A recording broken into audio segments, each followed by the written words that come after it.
Picture this. You are sitting at your favorite street-side cafe, sipping an icy glass of café suadar, watching the chaotic, beautiful ballet of motorbikes stream past. The sun is shining, the vibe is perfect, and you feel like you have finally mastered life as an expat in Ho Chi Minh City.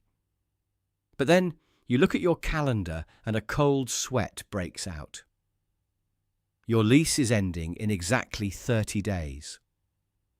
Suddenly, the charm of Saigon feels a little more daunting because you realize you have to pack up your entire life and move it across one of the most dynamic, unpredictable cities in Southeast Asia. It is a universal truth among expats here that moving apartments is a true rite of passage. It is not just about putting things in cardboard boxes. It is a test of patience, negotiation skills, and physical endurance, especially when you factor in 35-degree heat or a sudden afternoon downpour that turns the streets into rivers. But it does not have to be a nightmare. With the right strategy, you can navigate the transition smoothly and keep your sanity intact. That is exactly what we are unpacking today. We want to look at the real hurdles expats face during a move in Saigon, and more importantly, how to clear them without losing your mind or your money. Let us start with the big one, the topic that makes everyone anxious before they even pack a single mug. I am talking about the security deposit. Why does it always feel like a battle to get that money back? Deposits often go directly to landlords, not escrow accounts. When moving out, landlords may unfairly keep part of it, blaming normal wear as damage. Language barriers make it harder to dispute unfair deductions. So how do we protect ourselves? Is there a way to prevent that conflict before it even starts? At lease end, first give written notice as per your contract, usually 30 days. Don't just call, use email or message for proof. Second, document everything with clear photos and videos of all rooms and appliances before handing over keys to protect against false damage claims. That makes total sense. Having that digital evidence is like having a shield. What about the final utility bills? Sometimes electricity in Saigon can be surprisingly expensive, especially with the air conditioning running constantly. How do we make sure we are not overcharged on our last day? You need to be proactive. On your very last day, take a photo of the electricity and water meters. Calculate the usage based on your previous bills and ask the landlord to deduct that exact amount from your deposit, or pay it directly right then and there. Clear communication about these final numbers prevents the landlord from holding on to your deposit for weeks under the guise of waiting for the official utility bills to arrive. That is a great tip. Now, let us move on to the actual moving day logistics. Saigon is famous for its narrow alleys, the hems. Some of these alleys are so narrow that two motorbikes can barely pass each other. If you live in one of these hidden gems, how on earth do you get your bed, your fridge, and 10 boxes of books out to the main road? This is where things can go wrong very quickly if you try to do it yourself or hire a random local service without a clear plan. Many expats try to save money by booking a local truck or a exi bagak, which is those three-wheel carts you see buzzing around. But if you do not speak fluent Vietnamese, communicating directions through a maze of alleys is nearly impossible. Plus, a massive moving truck physically cannot fit into a tight alley. It will get stuck, block traffic, and cause a neighborhood scene.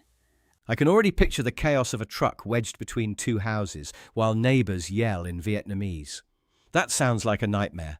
What is the alternative? Instead of DIY apps, hire an English-speaking expat-friendly mover. They scout your location, use smaller vehicles for narrow alleys, and handle packing and logistics, worth the extra cost, especially in high humidity. It sounds like paying for peace of mind. But what happens when you leave that cozy alley and move into one of those modern, high-rise apartment complexes in districts like Binh Thanh or District 2? You would think a modern building with elevators would be easier, but I hear the bureaucracy can be intense. It is a completely different kind of challenge. In a traditional house or a small alley, you just show up and move. In a modern condo building, you are dealing with the Ban Quan Li, which is the Building Management Board. They are the gatekeepers. If you show up with a moving truck without the proper paperwork, the security guards will literally block your movers from entering. They do not care if you are paying rent. No permit means no entry. That sounds incredibly frustrating. What kind of paperwork are we talking about, and how do we get it? You need 2 permits. Move out from your old building after clearing fees and move in for the new one. Coordinate with your new landlord or agent to apply 2 to 3 days ahead, providing the moving company, truck plate, and sometimes staff names. Wow, that is incredibly detailed. They really treat it like a high-security operation. They do, and for good reason, to protect the building. But as a tenant, you also need to check the allowed moving hours. Many luxury buildings do not allow moving on Sundays or during evening hours to avoid disturbing other residents. If you schedule your move for Sunday morning without checking, you will end up with a loaded truck and nowhere to unload it. It is all about the preparation. Now, let us talk about something that is often overlooked, but can cause major legal headaches later: the temporary residence registration. When you move to a new apartment, you are not just changing your address, you are changing your legal registration with the local authorities. Why is this so critical for expats? In Vietnam, every foreigner must be registered with the local ward police. This is called Hai Bao Tom Tru. When you move to a new ward or district, your old registration becomes invalid. If you forget to update this, it can cause massive issues when you try to renew your visa, apply for a temporary residence card, or even just exit the country. The government takes this very seriously. Is this something the expat has to do themselves, or does the landlord handle it? Legally, the landlord must register you, usually online. Remind them within 24 hours of moving in by sending your passport and visa photos. Ask for a registration confirmation and keep it as proof of legal residence. That is an excellent checklist of things to keep in mind. It feels like moving in Saigon is less about the physical act of carrying boxes and more about managing relationships, paperwork, and timing. If you had to boil all of this down into a quick, actionable checklist for someone moving next month, what would it look like? 5 key steps. 1. Notify your landlord 30 days in writing to get your deposit. 2. Book an expat-friendly mover for language and alley issues. 3. Get move permits from building management 3 days ahead. 4. Take detailed photos of both apartments for protection. 5. Have your new landlord register your stay with local police within 24 hours. That is incredibly clear.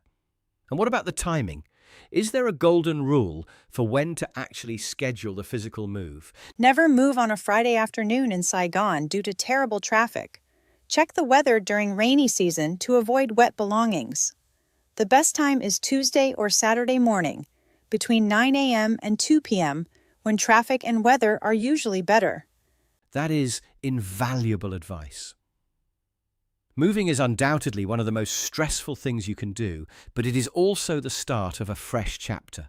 Saigon is a city of constant change, and moving to a new neighborhood can completely transform your experience of living here. It forces you to discover new street food stalls, find a new favorite coffee shop, and meet new neighbors. Exactly. The chaos of moving day eventually fades, and you are left with a beautiful new space to call home in this incredibly vibrant city.